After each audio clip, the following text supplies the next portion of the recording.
یو صحابي دعا کول او په دعا کې عجیبه کلمات ویلې. هغه کلمات چې نبی علیہ السلام مبارک واورېدل نو وی فرمایل زما د قسم په هغه ذاتي د چا په قبضه او قدرت کې چې زما ساده دی کس د الله په اسم اعظم سره د الله نه سوال وکړو. هغه اسم اعظم چې په دې سره کله د الله نه دعا وکړی شي نو الله دعا قبلی، او چې د الله نه څه وغوښتلی شي نو الله جل شانه یې ورکوي. راځئ محترمو چې دا کلمات معلوم کو چې دا کم کلمات دي چې نبی علیہ السلام په قسم خوري چې د دې په توفیل سره الله دعا قبلی، چې دا کلمات منګ خپل کو او د دې په توفیل سره منګم دعا غواړو چې الله جل شانه زمنګ او ستاسو دعاګانې قبولی کی. او وی فرمایل چې په دې دا اسم اعظم دی نو چې معلوم کو چې اسم اعظم څه ته وایي او دا د الله جل شانه کم نمونه دی او په دې کې څه کمالات دي. ګوره جی حدیث مبارک کی راځي سنن ترمذی کی عبدالله بن بریده الاسلمی د خپل پلار نه نقل کوي چې هغه او فرمایل چې یو کس دعا کول او په دعا کې دا کلمات ویل: اللهم انی اسألک بانی اشهد انک انت الله، اللهم انی اسألک بانی اشهد انک انت الله، لا اله الا انت الاحد الصمد الذي لم يلد ولم يولد ولم يكن له كفوا احد. نبی علیہ السلام مبارک چې دا الفاظ واورېدل نو وی فرمایل زما د قسم په غذاتی د چا په قبضه او قدرت کې چې زما ساده لقد سأل الله باسمه الاعظم، دې کس د الله نه د الله په اسم اعظم سره سوال وکړو، الذي اذا دعي اجابه، هغه اسم اعظم چې کله په دې سره دعا وکړي شي نو الله قبلی، و اذا سئل به نو اعطا، او کله چې په دې سره سوال وکړي شي د الله نه د سیز نو الله پاک هغه سیز سکی هغه ورکي. او نبی علیہ السلام مبارک او فرمایل چې دا اسم اعظم دی. اسم اعظم سیز دی دا د الله جل شانه په نومونو کې څه خاص نمونه دي چې په احادیثو ثابت دي چې په دغه سره څوک دعا وکړي نو الله دعا سکی ضرور قبلی. نو حدیث نه ثابت شو چې دا کلمات اسم اعظم دی، دا د دعا نه مخکې وای او د دې په توفیل سره څه کوي دعا کوي. یو دو آیاتونه په احادیثو مبارکو کې نورم خی. د سورة بقره 163 نمبر آیات یو سل درش پیتم و الہکم الہ واحد لا الہ الا هو الرحمن الرحیم. او د سورة آل عمران لنبنی دو آیاتونه الف لام میم الله لا الہ الا هو الحی القیوم. دا دوان آیاتونه خی حدیث مبارکو کی راضی چې پدې کې سده جی اسم اعظم دی. نو چې تکل دعا کې په پورا یقین سره په پورا عقیده سره په پورا عاجزۍ سره د هغې نه مخکې دغه کلمات هم ووایه دا کوم چې په حدیث کې موږ نقل کړه دا آیاتونه هم دواړه ووایه او بیا الله ته ووایه چې د دې په توفیل سره درنه دعا غواړم. په پوره توجه سره دعا وکړه چې څنګه د دعا طریقه ده انشاءالله العزیز ته ګوره چې ستا دعاګانې الله قبلی او که نه قبلی د الله پیغمبر په قسم خوري چې الله په دعا قبلی چې د الله نه په څه وغواړي الله یې ورکوي. خبره زمونږ او ستاسو نه پاتې ده، زمونږ د عقیدو نه پاتې ده، خبره زمونږ د یقین او د امید نه پاتې ده. په دقه طریقې سره دا آیاتونه ووایه، دا اسم اعظم ووایه او د هغې نه پس د الله نه دعا کوه، انشاءالله العزیز دعاګانې به د الله قبلی. ټولو مسلمانانو ته د داسې څیزونو د داسې کلماتو برکاتو ضرورت دی نو صرف په خپلې ماورئ د نورو مسلمانانو سره هم شریک کوي. وصلی الله علی النبی. په مونځ کې د یو صورت شروع کو خو هغه درنه هیر شو او ته لاړې بل صورت ته هغه دې پکې ویو نو آیا په دې باندې سجده سهو شته او که نشته؟ نو ګوره جی د دې جواب دا دی چې تا د ړومبې کوم صورت شروع کړی که د دې د درې واړه آیاتونه پوره کړي که نه یا د یو غټ آیت پوره کړی دا د واجب قرت مقدار دی چې کم از کم واړه آیاتونه به درې وي او غټ آیت به یو وي. نو که دومره دې په دغه صورت کې پوره کړي دی او بیا درنه هیر شو نو بل صورت ته تلو ته حاجت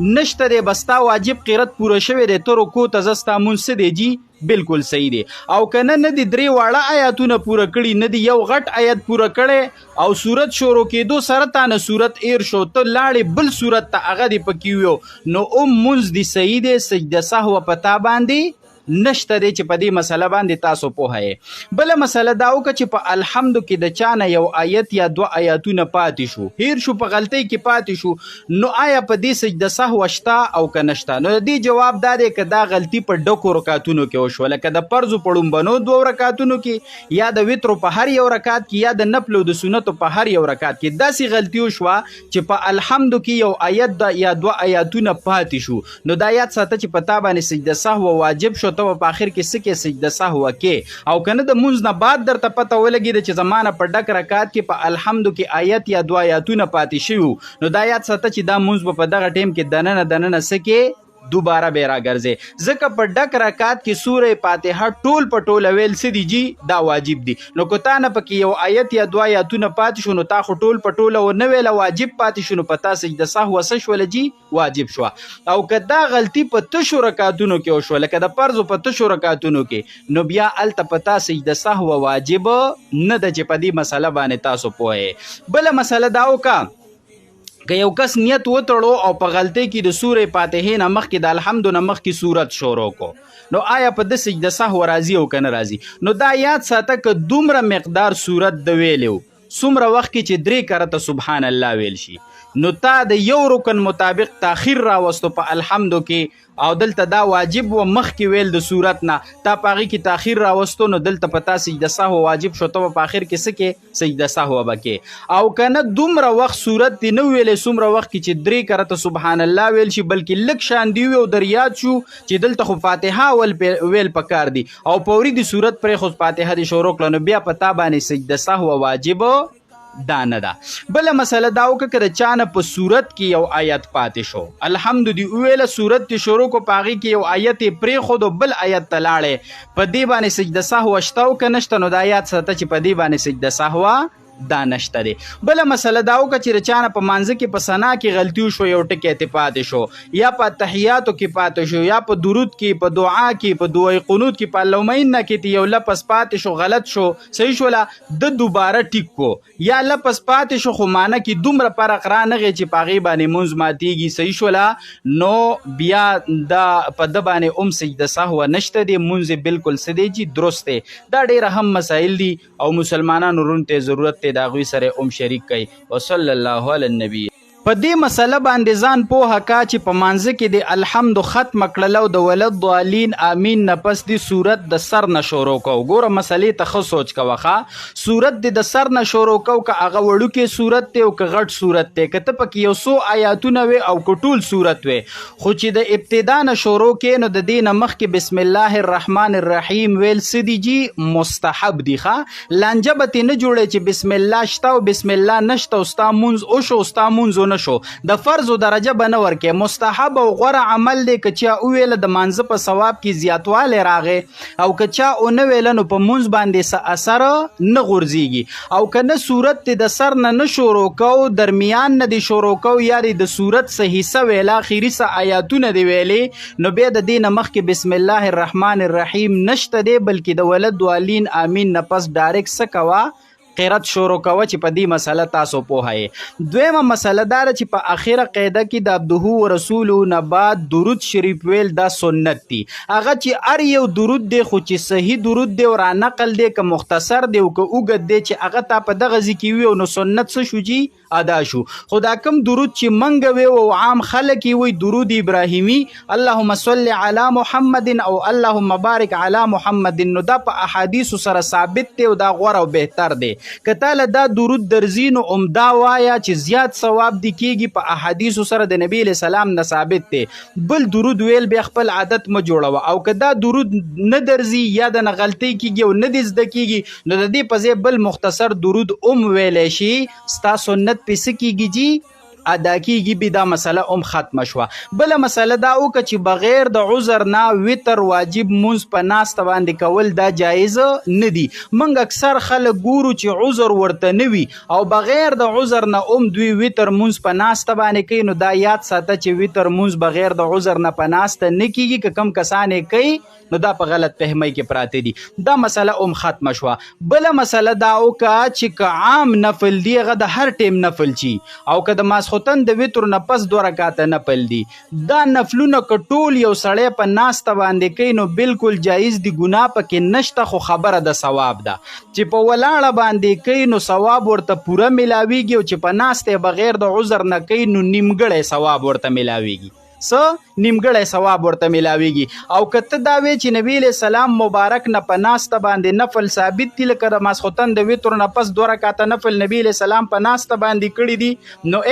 دا د حدیثونه ثابت دي چې نبی علیہ السلام ته په ناسته نفل کولو باندې پوره ثواب ملاویدو، او امت ته په ناسته نفل کولو باندې پوره ثواب نه ملاویږي. د عبد الله ابن عمر رضی الله عنه حدیث ته سنن ابن ماجه، سنن نسائی او مسلم شریف نقل کړي چې نبی علیہ السلام مبارک فرمایل چې په ولاړه څوک نفل کوي دوچن ثواب الله ورکوي. به نبی علیہ السلام د وتر نه پس په ناسته په نفل وکتلې شنو تپوس ته وشو چې تاسو په ناسته باندې نفل کوي، تاسو چې په ولاړه دوچن ثواب ملاویږي. نو نبی علیہ السلام فرمایل چې او خبره عمدغه سیده، خو زه ستاسو په شان نیمه، یعنی که زه په ناستم نفل کوم نو ماته څه کیږي؟ پوره ثواب ملاویږي. او نو لہذا د دې خبرې خیال پکار دی چې بغیر د عذر نه په ناسته نفل نه دی پکار. که چا وکړ جایز دی، ګناه نشته، خو ثواب به نیمګړی ملاو شي، چې په ولاړه وکړي نو پوره ثواب به ورته څه شي ملاو شي. ډېر هم مسایل دی او ټولو مسلمانانو رونو ته ضرورت دی، نو شومتیا پکې مه کوئ،